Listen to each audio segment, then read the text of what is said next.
Deus é bom. Eu vi a Natália entrando, ela voltou? Voltou, né? Então ela dá o aviso do cultinho no final. Abra sua Bíblia em Êxodo capítulo 13.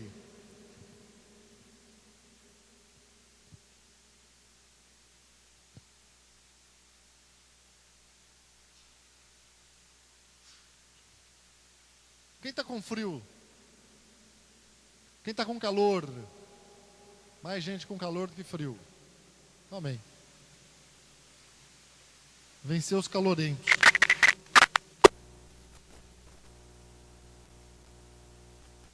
Êxodo 13, queridos. 17 a 18. 13, 17 e 18 diz assim. E aconteceu que quando o faraó deixou ir o povo, Deus não os levou pelo caminho da terra dos filisteus, que estava mais perto.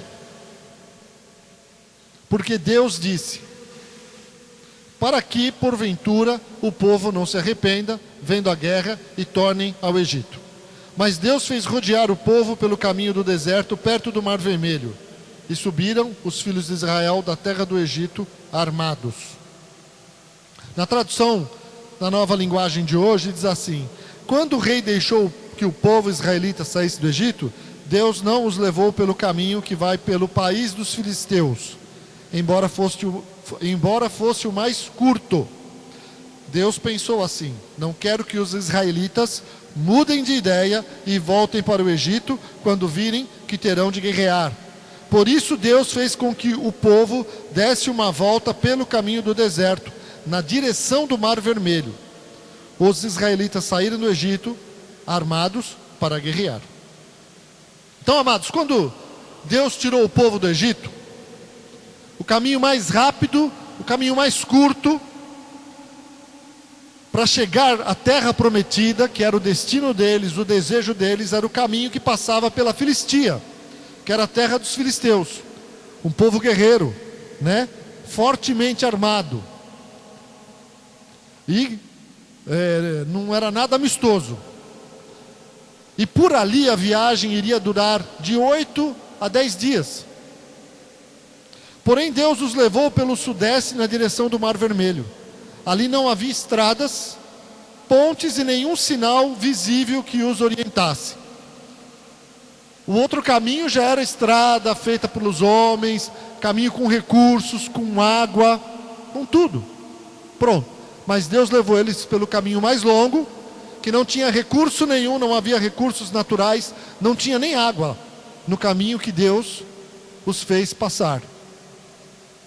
O caminho bem mais difícil. Inclusive eles tiveram que atravessar o Mar Vermelho. Não tinha estrada para chegar. O outro já era direto, aquele nem chegava aonde eles queriam. Tinha que chegar no Mar Vermelho. Não havia recursos para suprir suas necessidades. Essa semana eu estava orando por essa pregação. O que eu falo domingo, né? Então durante a semana sempre a gente já sabe quem vai pregar no domingo. Então nós oramos, buscamos a Deus. Então desde o início da semana Deus falou comigo sobre atalhos. Atalho, né? E eu fiquei meditando sobre os atalhos, pensando sobre o que é um atalho. É simples. Mas o que Deus às vezes está querendo nos dizer sobre atalhos? E eu pensei, se eu fosse dar uma definição de atalho, então eu diria que o atalho é o caminho mais curto para se chegar a algum lugar. Acabou, foi o que eu pensei. Me lembrei de atalhos, né? Até quando eu estava orando, me lembrei de um atalho lá em Bishop's Stortford. Quando você vai das casas dos irmãos para a igreja, tem um atalho, né, um caminho que você passa, que nem um atalho que tem. Lá em Santo André tinha muita viela, que cortava os quarteirões, né? O pessoal de Santo André sabe disso. Que em Santos não tem muito atalho. Mas tem um caminho ali que você passa no meio das casas, com um muro de madeira. Eu até me lembro de um dia que eu fui passar, e eu entrei, então eu já estava lá no meio, e ele tem uma curva. E aí você entra na curva e você pega uma reta, né? Para chegar na rua da igreja. E aí, quando eu entrei naquela curva, eu avisto uma moça com um pastor alemão enorme, que com certeza ela não conseguiria segurar. E aí você pensa, né? Puxa, se eu soubesse que aquela moça ia passar com o pastor alemão lá, eu fazia o caminho mais longo. Mas eu vi, falei, agora não tem jeito, tenho que ir. E eu fui calmo, por fora. Por fora estava tranquilo. Por dentro só pedindo, Deus, tem misericórdia, que esse pastor alemão não pense que eu sou ração, gato, qualquer coisa, né?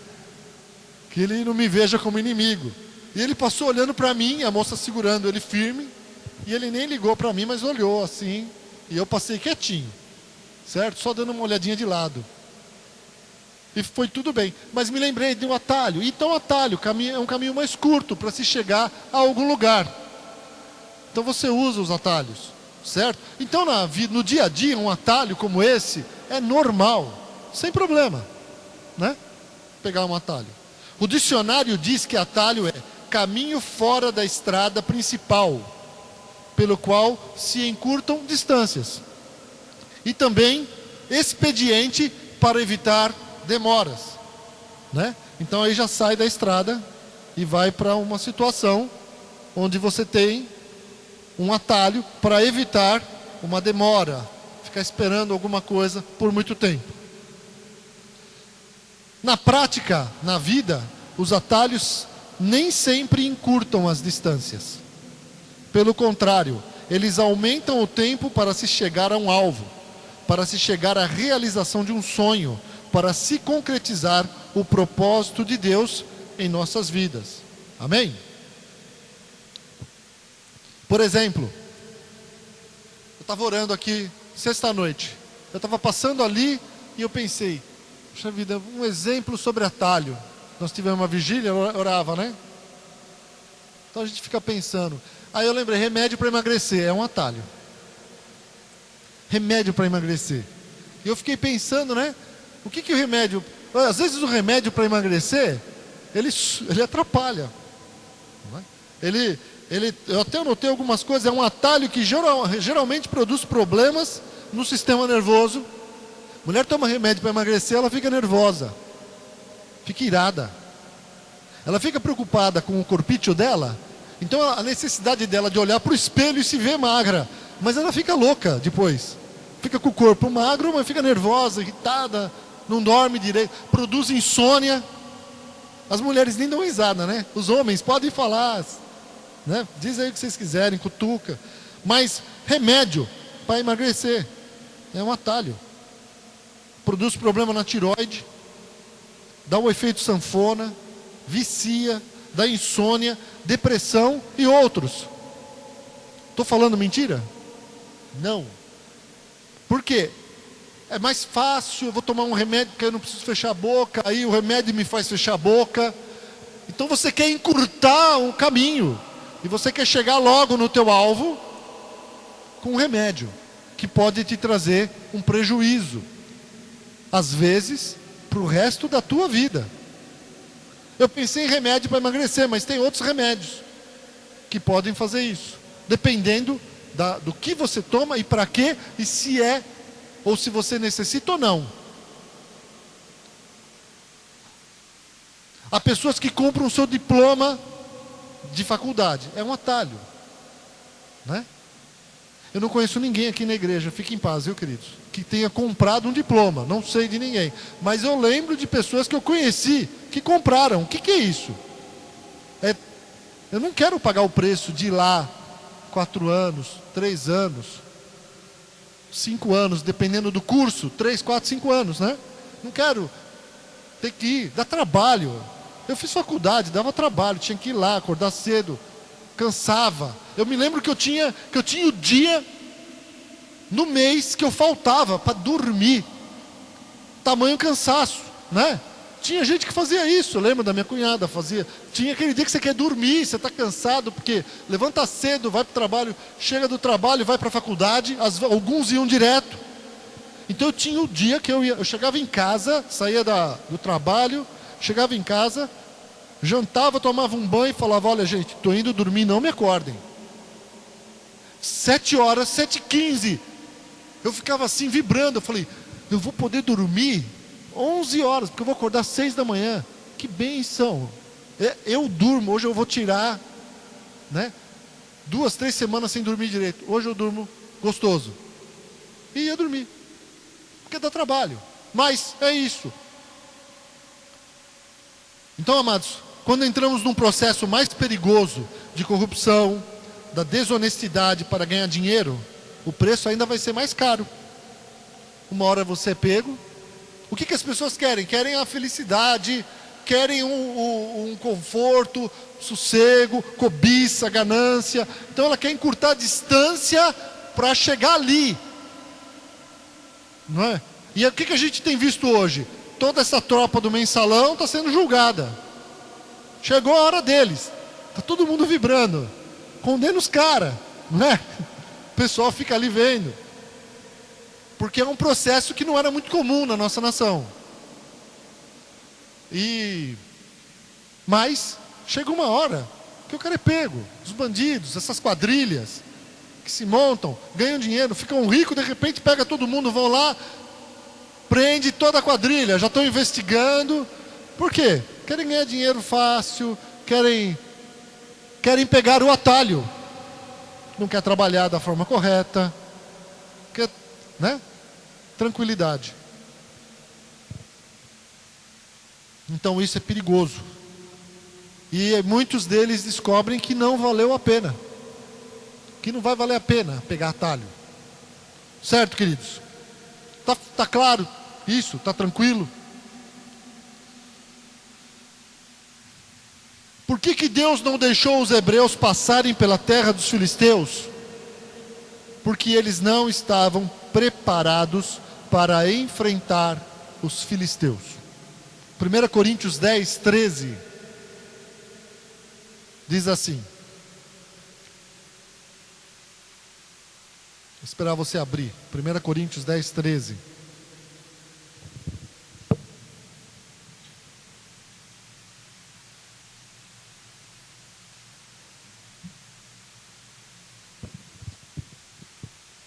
Queridos, está gelado aqui em cima.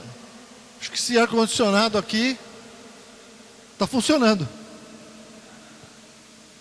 Então, se não dá para desligar só ele, conseguem daí? Parabéns.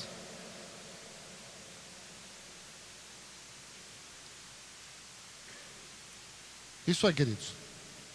Obrigado, viu? Então, 1 Coríntios 10, 13 diz assim: não veio sobre vós tentação senão humana, mas fiel é Deus que vos não deixará tentar acima do que podeis. Antes, com a tentação dará também o escape para que a possais suportar. Então Deus sabe o limite de cada um, a capacidade de cada um de aguentar uma tribulação, de aguentar um problema, de aguentar perseguição, de aguentar uma luta. Deus sabe. Deus não queria expor aquele povo a uma guerra com os filisteus. Primeiro porque eles iam perder. Aliás, eles perderiam até uma luta contra os egípcios. E ali Deus interveio mesmo. Aquele povo ainda não estava preparado para uma guerra. Porque você vai ver, se você ler o livro de Êxodo e Números, você vê Deus deixando eles guerrear aos poucos, começando a ter confiança de que eles poderiam vencer as guerras. Mas era um povo que não estava nem preparado para conquistar a terra prometida. E que depois isso vai se confirmar, né? Uma nova geração é que faria isso. Mas Deus estava trabalhando já com aquele povo. E levou-os por um caminho mais longo.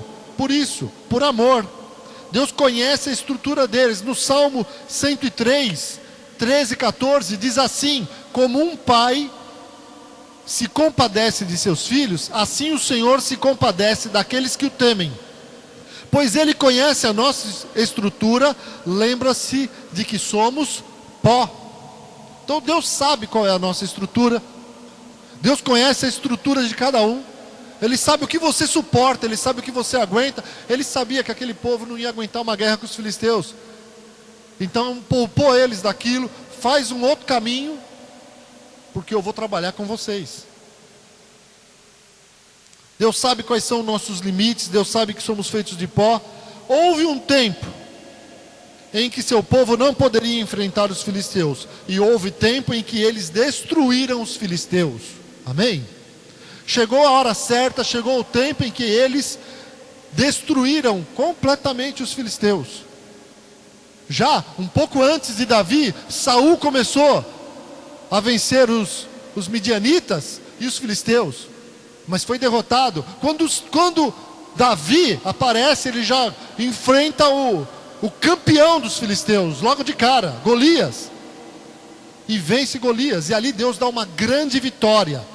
Foi uma batalha que eles venceram, não foi a vitória final contra os filisteus. Eles tiveram muitas outras guerras, tanto que os exércitos de Davi, os soldados dele, durante os anos ainda, muitos anos depois, enfrentaram os filisteus e mataram mais 4 gigantes. Por isso que diz a palavra que Golias derrubou 5 gigantes, e outros 4 através dos seus soldados. Então a luta foi durante muitos anos, mas aquele povo estava preparado agora para vencer os filisteus, e não era uma guerra, não era uma batalha, era durante anos aquela guerra iria acontecer, até que eles vencessem definitivamente. Entenderam? Então Deus fez isso. A estrada mais longa era a estrada onde eles iriam aprender a depender de Deus. Eles viriam o Mar Vermelho se abrir. Eles não tinham a necessidade disso, mas Deus pôs eles ali numa situação onde eles não tinham como sair dela se não fosse por Deus. Deus permitiu. E eles atravessaram, então eles viram o mar se abrir para eles, e depois eles viram o mar se fechar para Faraó e para o seu exército. Neste caminho eles começaram a colher o maná. Eles viram a providência de Deus, cair pão do céu de manhã, e Deus os ensinou a levantar cedo. Se não colher cedo, acabou. O maná, o maná iria, o que acontecia? Derretia, desaparecia. Foram supridos de água milagrosamente várias vezes. Então Deus supriu eles, fazendo água ruim, água amarga, venenosa, fica boa. Depois, quando Moisés bateu na rocha, depois quando Moisés deveria falar com a rocha, bateu na rocha de novo. Então Deus ia suprindo eles de água. O supriu com comida. Várias vezes foram supridos de água, pois eles estavam no deserto, onde não tinha água. Caminho de Deus. Receberam os 10 mandamentos e as leis de Deus, tudo isso no deserto, pois eles eram ignorantes, eles eram escravos. Eles não tinham estudo, não estavam preparados. Um povo escravo, não tinha organização. Então, eles receberam os 10 mandamentos e as leis, pois Deus os estava ensinando a serem organizados e a serem um povo. Deus os levou para o deserto para os preparar para grandes conquistas. Amém? Que nem muitas vezes como Deus faz com a nossa vida. Deus no deserto nos prepara. No deserto somos moldados. A gente fala deserto, é um linguajar de crente, né? Passar por momentos de dificuldade, momentos de necessidade, momentos em que você tem que depender totalmente de Deus. Situações em que Deus te ensina a confiar nele. Amém, queridos? Caminhos que nós não gostaríamos de passar, situações que nós não gostaríamos de estar nelas. Quantas, né? Cada um aqui poderia falar. Situações onde você aprende, situações onde você vê o milagre de Deus, onde você é ensinado, onde você é corrigido, onde você vê a providência de Deus. Eu podia contar um monte, eu já contei, já falei. Os momentos de necessidade, os momentos de deserto, são os momentos em que você vê os milagres de Deus na tua vida. É o momento que você vê o amor de Deus por você, o cuidado de Deus por você. E não é o caminho, é o caminho mais longo, não é o atalho, que muitas vezes a gente quer pegar. O caminho mais curto. Isaías 55, 6-9, abra sua Bíblia lá.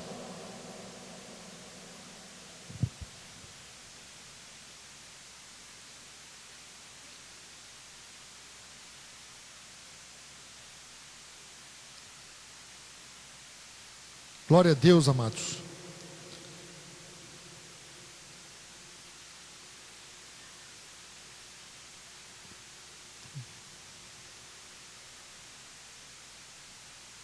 Isaías 55, 6-9 diz assim: buscai ao Senhor enquanto se pode achar, invocai-o enquanto está perto.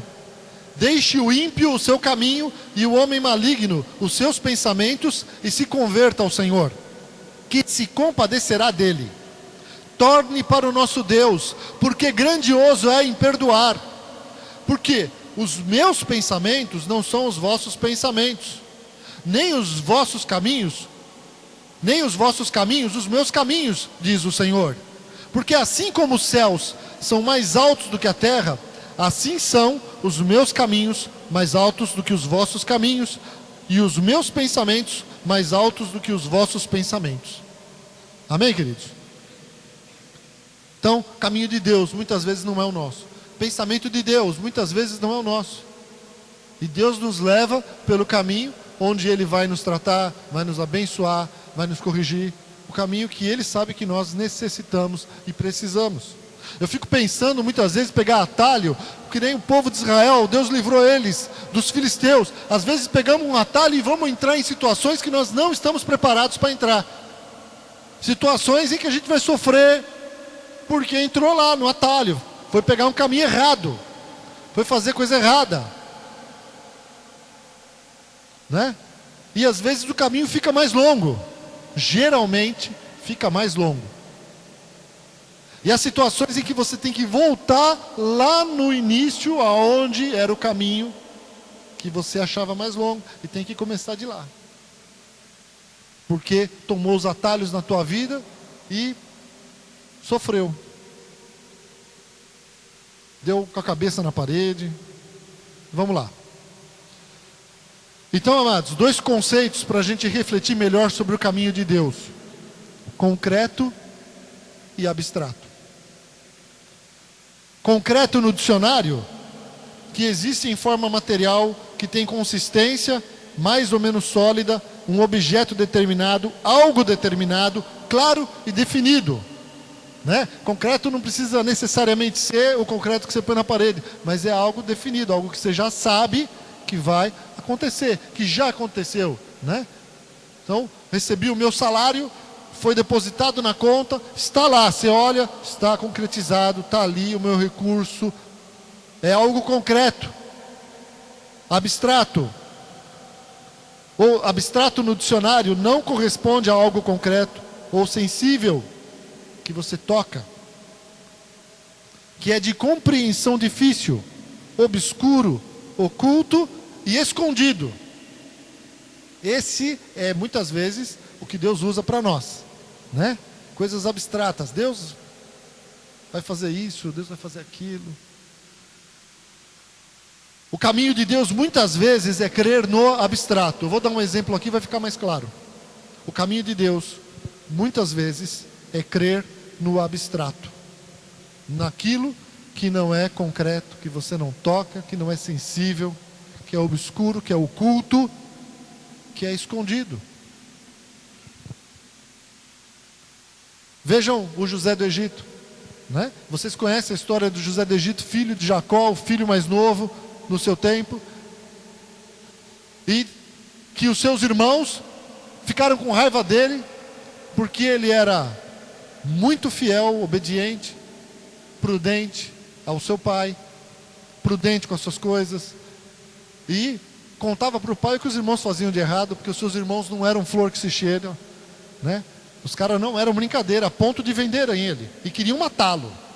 Então você vê que irmão, hein? Queriam matar ele, não gostavam dele. Então não eram bonzinhos não.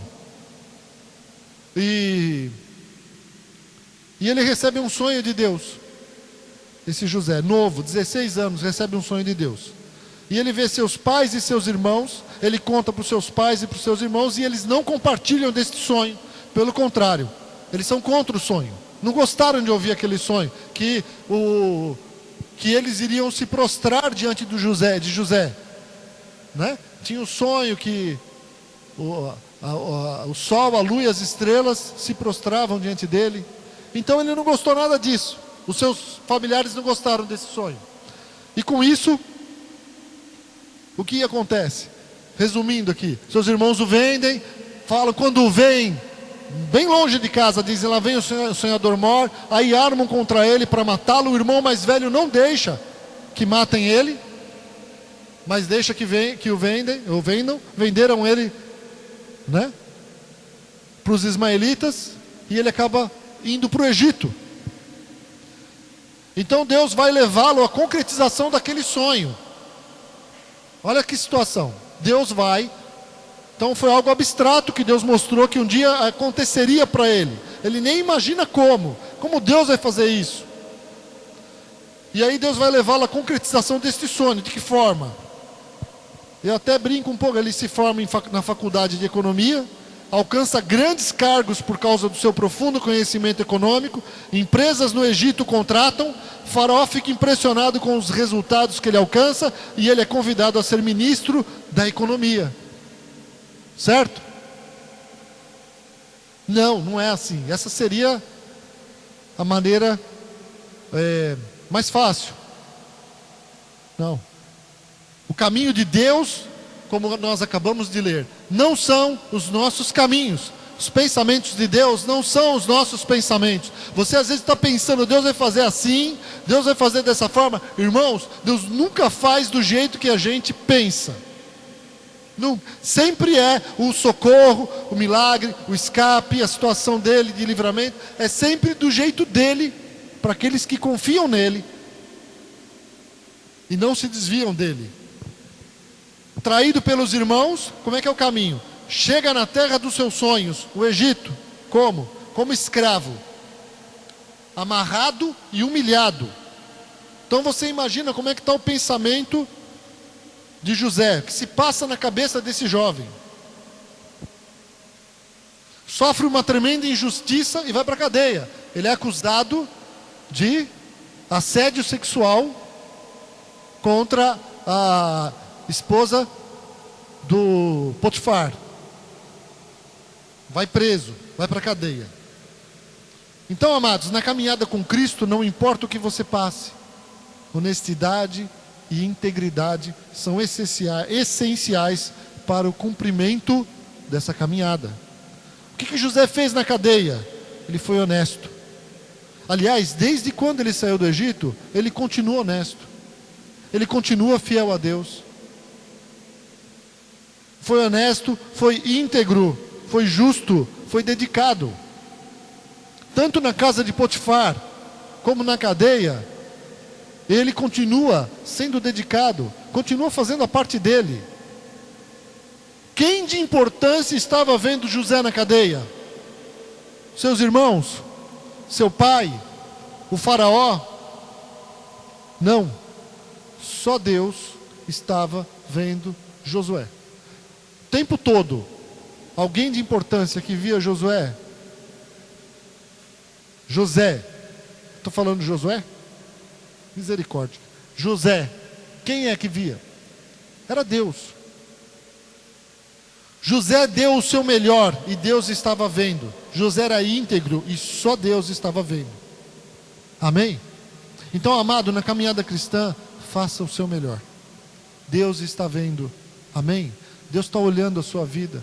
Deus está vendo a tua dedicação. Deus está vendo a tua integridade. Amém, querido? Se você sofre injustiça, continue íntegro. Deus está olhando, Deus está vendo. Amém, amado? Se você sofre perseguição, continue íntegro. Deus está vendo, Ele está vendo. O que importa é que Deus está vendo a tua vida. O que importa é que Deus está vendo o teu dia a dia. Deus está vendo qual é o teu comportamento. Isso que importa. No seu trabalho, na sua casa. Deus está vendo. Isso é o que importa. Muito mais. José não viu nada concreto, mas agiu da maneira correta. José não sabia nem qual era o fim dele, o que iria acontecer com ele. Ele não sabia. Talvez ele lembrasse do sonho. Ele sabia o quê? Qual era o comportamento dele. Ele sabia qual era a atitude que ele deveria tomar. Não importa o que estivesse acontecendo. Ele sabia como ele deveria agir, nós sabemos como nós devemos agir, amém? Somos ensinados, né? A dar graças, a louvar, certo? A nos regozijarmos em todo o tempo, nas lutas, nas provações, né? A não mentirmos. Nós sabemos qual é o nosso comportamento. A confiarmos em Deus, a sermos cristãos o tempo todo. E José estava assim, tudo abstrato, não tinha nada concreto. Onde eu vou chegar? Só que, irmãos, resumindo, né? Ele interpretou o sonho de Faraó. Temos ouvido falar muito disso nesses dias. Ele tinha a estratégia para que aquele sonho do Faraó, para a situação que viria sobre o Egito, ele tinha estratégia para que eles conseguissem extrair algo de bom de tudo aquilo, do bem e do mal que viria, dos tempos de abastança e de crise. E José se tornou o homem mais importante do seu tempo, espiritualmente e economicamente falando. Amém? Esse foi o seu fim. Aliás, não foi o seu fim. Tinha mais propósitos de Deus nisso tudo. Deus tinha muito mais para fazer através da vida dele. E você pode ler isso, você conhece, ele encontrou seus irmãos, teve misericórdia dos irmãos, encontrou seu pai, pôde cuidar da sua família, do seu povo. Tudo com o propósito de Deus. Deus sabia o que iria acontecer, Deus sabia onde queria colocar José, só precisava de um homem íntegro que confiasse em Deus. Não importa o que acontecesse, que continuasse fazendo a vontade do Senhor. Amém? Muitas vezes Deus está esperando isso de nós. Continue íntegro, continue confiando em mim. Você não sabe o dia de amanhã, você não sabe o que vai acontecer amanhã. Continue no meu caminho. Amém, queridos? Muitas vezes Deus está esperando isso de nós. Continue confiando comigo. Eu vou fazer coisas novas na tua vida amanhã, daqui um mês, daqui uma semana. Deus sabe disso. Aleluia. A história de José me faz lembrar de duas passagens. A primeira é que o Senhor tem o seu caminho na tormenta e na tempestade, e as nuvens são o pó dos seus pés. Naum 1:3. Caminho de Deus na tormenta e na tempestade. Assim, o caminho de Deus para mim, eu olho para José e vejo isso na vida dele. Tormenta e tempestade na vida dele. Mas o final foi bênção, foi glorioso. Continuando, o caminho de Deus é perfeito. E ele perfeitamente desembaraça o meu caminho. 2 Samuel 22:31. Não sabemos, mas o caminho de Deus é perfeito. Sabe, amados, Abraão precisou crer no abstrato. Ele tinha uma promessa de Deus, mas ele tentou pegar um atalho. Sara lhe disse: deita com a minha serva, e pronto, tudo resolvido. Eu sou estéril, Agar pode ter filhos, ela tem um filho, e a promessa de Deus se cumpre na tua vida. Atalho, né? É um atalho para se ver um milagre, porque eu sou estéril. Como é que Deus vai dar um filho para mim sendo eu estéril? Então vamos lá, vamos resolver. Pega aqui, ó, tá impossível. Vamos pelo lado possível. Tudo errado. Deus ficou sem falar com Abraão 16 anos aproximadamente. Silêncio. Abraão não ouvia a voz de Deus. 16 anos. Quando Deus voltou a falar com Abraão, ele falou: eu sou o Deus Todo-Poderoso, anda na minha presença e sê perfeito. E aí veio a concretização da promessa de Deus na vida dele. E a sua mulher, velha e estéril, que inclusive semana passada foi falado sobre isso, ela deu à luz a Isaac. E se cumpriu a promessa de Deus na vida dele. E Abraão foi tratado mais vezes, ao ponto de, quando ele aprendeu a confiar em Deus, ele não negou o seu filho para ser sacrificado, pois agora ele já sabia, ele já entendia que Deus iria fazer o que tinha que fazer. Amém? Já era outro homem, aprendeu a andar com Deus e ser perfeito, como Deus queria.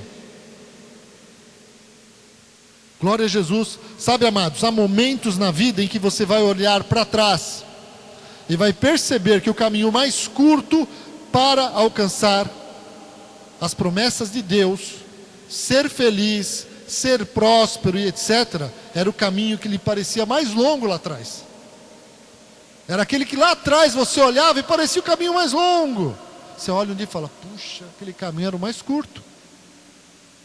Em quantas situações eu olho para a minha situação, eu olho para a minha vida e vejo caminhos na minha vida que era melhor eu ter tomado outras decisões. Talvez você pense nisso, ou talvez Deus hoje quer que você pense nisso. Amém? Caminho curto, preste atenção, é sinônimo de atalho. Caminho curto é sinônimo de indisciplina, de imediatismo, de desobediência, de ansiedade, de inconstância, de preguiça e de impaciência. Caminho longo é sinônimo de determinação, perseverança, obediência, paciência, esperança, fé, confiança, disciplina, conquista, vitória e vou repetir, prosperidade. Amém? Ontem eu fui para Santo André, preguei lá na igreja do Parque Marajoara. E eu preguei uma pregação, uma palavra que eu dei aqui há um tempo atrás. Examinemos os nossos caminhos, ou melhor, esquadrinhemos os nossos caminhos e voltemos ao Senhor. E ontem eu estava lá e lembrei do meu testemunho de desemprego. Contei para eles. Por quê? Porque no fundo eu quis pegar um atalho. O atalho me custou 1 ano e meio. 1 ano e meio desempregado. Só na humilhação é que eu encontrei o caminho da vitória. Só na hora que eu reconheci meu erro, me humilhei, voltei, pedi perdão para um líder da igreja, falei, errei, disse, puxa, eu fiz isso, Deus falou comigo lá em São Caetano, debaixo de uma árvore, no meu carro que estava, não sei se eu já falei, eu tinha um Chevette que quando eu comprei no começo disso, quando eu saí da empresa, eu comprei um Chevette para trabalhar, estava lindão, branco, né? Não sei se vocês lembram. Depois de 1 ano e meio, o Chevette estava misturando a água com o óleo do motor. Já. Estava um negócio, meu amigo, estava feio. Quem viu, em 1 ano e meio, aquilo começou a se deteriorar. Deus estava permitindo. Porque Deus tinha fechado todas as portas. Sabe, não adiantava dar um nó, não adiantava eu fazer o que... As portas estavam fechadas. Só tinha um caminho, voltar lá atrás, reconhecer o erro, para Deus poder me levar aonde Ele queria. E eu tive que voltar e pedir perdão para um líder da igreja que eu saí, naquela época, presbiteriana. Ele também tinha que pedir perdão para mim. Estavam os dois no deserto, né? No pó. Estavam os dois. A coisa feia, o dinheiro todinho tinha acabado, né? Início de plano Collor de Mello. Negócio feio, queridos. E eu tinha que pedir perdão, tinha que me humilhar, tinha que voltar lá e falar e reconhecer, desprezei meu emprego. Aí eu entendi. Eu me lembro, eu estava lá em São Caetano, falei, puxa, eu fiz isso, eu desprezei. O que deu na minha cabeça? Meu emprego era bom, a função que eu tinha era boa. Por que de repente eu achei que nada estava bom? Porque eu tinha situações lá, desafios que eu não queria enfrentar. Não queria. Então, eu queria voltar atrás de tudo. E aí, quando eu cheguei, à noite, fui lá, bati na porta, falei com a Sandra, falei, olha, você precisa fazer isso, isso e isso. Cheguei lá, orei com o irmão, já tinha reconhecido tudo, faltava orar com ele. Eu orei com ele, e eu tive a primeira visão da minha vida, que eu vi o sol no meio das nuvens negras, as nuvens negras saindo e o sol brilhando. E eu entendi, o sol vai voltar a brilhar na minha vida. E eu falei para ele arrumou emprego logo depois, e eu, 1 semana antes dessa oração, desse momento de pedir perdão, eu tinha feito uma oração que eu já falei para vocês. Eu falei assim, eu olhei para toda a minha situação, estava na sala de casa sozinho e falei, Deus, pelo menos tem misericórdia da Sandra. E eu estava ali com meus 25 anos, eu acho, achando que meu tempo já estava ruim, achando já que não tinha mais algo de bom para mim, achando que eu já não ia ter emprego bom, achando, sabe quando você começa a ver? Então eu falei, Deus, pelo menos tem misericórdia da Sandra. Fiz essa oração e completei. O que vai ser de mim, Senhor? Aonde eu vou estar daqui um ano? Onde eu vou estar, Senhor? Do jeito que eu estou, tudo dando errado. Eu orei naquele dia, tive esse processo de pedir perdão em uma semana. Logo depois me ligaram, está abrindo emprego numa empresa assim, assim, assim. Não vou repetir o nome. Aí, nessa empresa, Deus fez um monte de milagre na minha vida. Mas, bom, resumindo, fiz entrevista, fiz exame, fiz tudo e fui admitido. Quando eu cheguei na empresa, eu parei, olhei o meu crachá.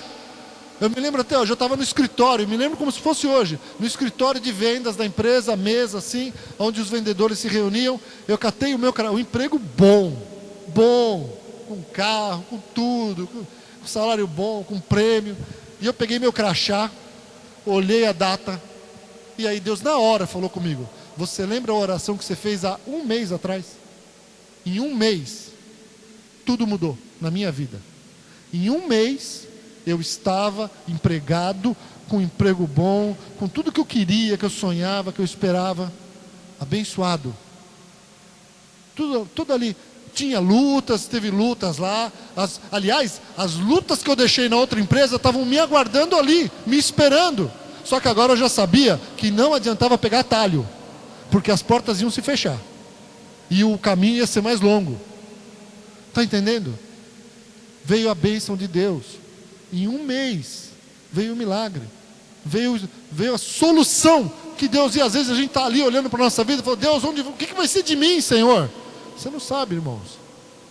Para de pegar atalho, que Deus quer te colocar aonde Ele quer. Ele quer fazer aquilo que o teu coração espera, né? O que você sonha muitas vezes. Tem gente que pega o atalho para não acertar problemas, para não pedir perdão, para não se humilhar. Irmãos, o caminho da exaltação passa pela humilhação. É que nem deserto. Tem coisa que você vai passar por ali para chegar aonde Deus quer. Por isso que Deus fala: aquele que se exalta, eu humilho. Aquele que se humilha, eu exalto. Então você passa por ele e Deus te exalta. Amém? É o caminho de Deus, não é o nosso caminho. É os pensamentos de Deus, não são os nossos pensamentos. Aleluia. Tem gente que joga a responsabilidade para Deus. Falei isso ontem à noite lá, eles amaram, né? Pastor de fora falando essas coisas, né? Tem gente que faz o que quer. Deus mandou, Deus disse, Deus falou. Não, Deus está com uma costa larga desse tamanho. Então você não conversa com o irmão, você não olha nos olhos dele e diz o que precisa ser dito. Você diz que Deus disse, Deus falou. Você pega um atalho. Quanta gente eu já vi dizer que Deus disse, Deus falou, sumiu, desapareceu, depois voltou. Quantas pessoas nós vimos, não é verdade? Quantas pessoas saem do ministério, depois um dia tem que se acertar. Porque dá volta, não que você queira, não que você deseje, mas Deus coloca a gente no lugar onde a gente precisa estar. Amém? O caminho de Deus não é nada confortável. Já estou terminando. É um caminho de correção e disciplina. E sempre queremos escolher o caminho confortável. O caminho de Deus é a porta estreita. Mateus 7, 13 e 14. Entrai pela porta estreita, porque larga é a porta e espaçoso o caminho que conduz à perdição. E muitos são os que entram por ela. E porque estreita é a porta e apertado o caminho que leva à vida, e poucos há que a encontrem. Porta estreita. Porta estreita é o caminho da reconciliação. Porta estreita é o caminho do amor. Porta estreita é o caminho do perdão. Essa é a porta estreita, queridos. É o caminho da misericórdia. E amados, mais uma vez, o tempo tem me mostrado que os que escolhem o caminho nada confortável, o caminho que não é confortável, esses são os mais felizes, são os que alcançam as promessas de Deus em sua vida. Eu vou repetir mais uma vez: são os mais prósperos. Pegou o caminho mais difícil. Seguiu o caminho de Deus, que muitas vezes era o mais difícil. Amém? Vamos ficar de pé?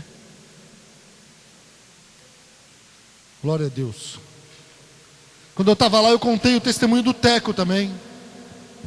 Se o Teco ouviu alguma coisa, foi falado lá, do teu caminho, o que você fez, como Deus mudou tua vida. Os irmãos conhecem o testemunho do Teco. Quem não conhece, um dia pergunta para ele.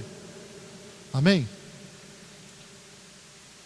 Mas o Teco estava lá, produzindo prancha de surf, ganhando um subemprego com um subsalário, sofrendo bastante. E Deus mudou a vida do Teco. Glória a Deus. Achando que não tinha mais emprego para ele, porque ele estava batendo nos 40, já não tem mais nada para mim, não vai acontecer. E aconteceu, amém? Aleluia. Deus é fiel. Glória a Deus. A bênção vem para você e vem para a tua família. Vem para a tua casa. Então, amado, feche os seus olhos e preste atenção nisso. Você quer ser um cristão vitorioso? Você quer ter intimidade com Deus? Você quer ser usado por Deus? Você deseja que realmente a vontade de Deus se realize em sua vida? Então pare de buscar atalhos.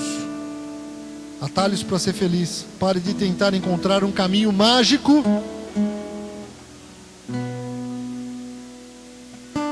A verdadeira prosperidade é ser usado por Deus.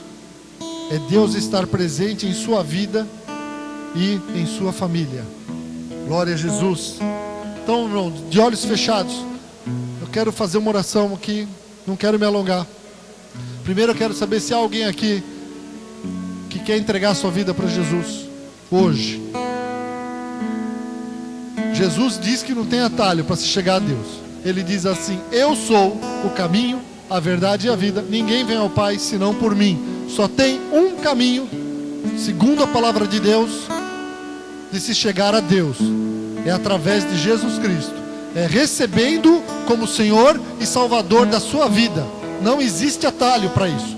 Deus, na sua palavra inteirinha, não deu autoridade, não delegou para ninguém alguma forma de se chegar a Deus, a não ser através de Jesus Cristo. Se você quiser hoje, se você entende isso hoje, que você nunca entregou sua vida para Jesus e o reconheceu como Senhor e Salvador, levanta da sua mão, que no seu lugar aí nós vamos orar pela tua vida. Amém? Se tem alguém que quer entregar a vida para Jesus, levanta a mão. Amém. Se você então, amado, entende hoje que você tem tomado atalhos na sua vida e quer levantar a mão. Irmãos, criança é impressionante. Criança sempre levanta a mão para aceitar Jesus 2, 3, 4, 5 vezes. Isso é maravilhoso. Eles não perdem tempo. Por isso nós temos que ter um coração como de criança. Glória a Deus. Aleluia. O João já aceitou Jesus? Já? Glória a Deus. Mas é isso, criança é assim. Se você falar 10 vezes, ele aceita Jesus de novo. Então, queridos, se você quer hoje, fica de olhos fechados. Ore agora. Ora para o teu irmão, ora pela tua vida. Deus está te vendo. Fique em paz, querido, hoje. Se você entende que teve áreas na tua vida que um dia você buscou atalho, se você está buscando um atalho hoje, fala com Deus agora. Pede para Deus te dirigir, para Deus te dar direção. Não se preocupe com o que os homens pensam. Você é o que Deus diz que você é. E isso é muito bom de ouvir. Amém? Fique em paz. Mas se você entende hoje, peça para Deus: Senhor, me livre amanhã de tomar atalhos que vão me fazer perder tempo, fazer estragar situações, ter prejuízo na minha vida. Me livra, Senhor, da ansiedade, da indisciplina, do imediatismo que muitas vezes me leva, do medo, Senhor, medo de ficar sozinho, medo, Senhor, de ficar desamparado, medo, Senhor, de não ter dinheiro, medo de alguma coisa. Não sei, o medo nos leva a tomar atalhos muitas vezes. Então, amado, se você tem alguma coisa assim, pede para Deus: Senhor, me livra do atalho. Fala para Deus. Mas você vai levantar a mão se você entende que você precisa parar de pegar atalho. Se você entende isso, levanta a mão. Eu quero orar essa noite. E vamos continuar de olhos fechados. Amém. Isso. Glória a Deus. Deus, olha para essas mãos levantadas. Senhor, olha para essas mãos levantadas. E eu peço, Deus, ajuda-nos, Senhor, a reconhecer situações na nossa vida, onde um dia pegamos atalho, onde um dia, Senhor Deus, não resolvemos uma situação, onde um dia não fomos conversar, onde não fomos se acertar, situações, Senhor Deus amado, onde devíamos tomar tal decisão e tomamos outra, coisas que dá para voltar atrás e resolver. Senhor, nos ajuda a fazer isso, em nome de Jesus. Nos ajuda, Senhor, a seguir o caminho, se for preciso, o caminho da humilhação, Senhor, porque Ele vai nos levar à exaltação. Pai de amor, Ele é o caminho, Senhor, que nos leva à correção, nos leva para onde o Senhor quer que estejamos, Pai Santo, nos leva a cumprir os Teus propósitos nesta terra. Deus, por isso ajuda os Teus filhos hoje, ajuda-nos, Senhor. Deus, nos livra dos atalhos que nos fazem perder tempo, Senhor Deus, que roubam a nossa alegria, que roubam a nossa paz, Senhor, que nos fazem, Senhor Deus, ficar deprimidos, abatidos, Senhor Deus amado. Olha para cada um dos Teus filhos hoje, em nome de Jesus, Senhor. Deus, Ele revela, mostra o que pode ser feito. Oh Senhor, o que dá para se fazer, voltar, falar. Eu te peço isso hoje em nome de Jesus, Pai. Ajuda os Teus filhos a estarem no lugar, no caminho que o Senhor quer para a vida deles, porque este é o caminho onde eles vão prosperar, este é o caminho onde eles vão ter vitórias, este é o caminho onde eles vão colher as Tuas promessas, Senhor. Este é o caminho onde eles vão ser usados por Ti, é o lugar onde o Senhor vai levantá-los e glorificar o Teu nome na vida deles, e o Teu nome vai ser glorificado através da vida deles, porque eles vão estar aonde o Senhor quer que eles estejam, cumprindo o Teu plano, cumprindo o Teu propósito, Senhor Deus amado. Seja isso, Senhor, no meio da família, seja isso na vida profissional, seja isso na vida ministerial, que cada um dos Teus filhos esteja no lugar onde o Senhor deseja, onde o Senhor quer. Deus amado, e como a atitude é do homem, que o Senhor, eu te peço, que haja, Senhor, humildade, simplicidade para ouvir a Tua voz, para ouvir o que o Senhor tem para falar, Senhor Deus amado, e para tomar a atitude certa, seja qual for ela, Senhor Deus amado, para se humilhar se for preciso, Senhor Deus, para fazer algo que não fizeram, Senhor. Abençoa os Teus filhos esta noite, em nome de Jesus.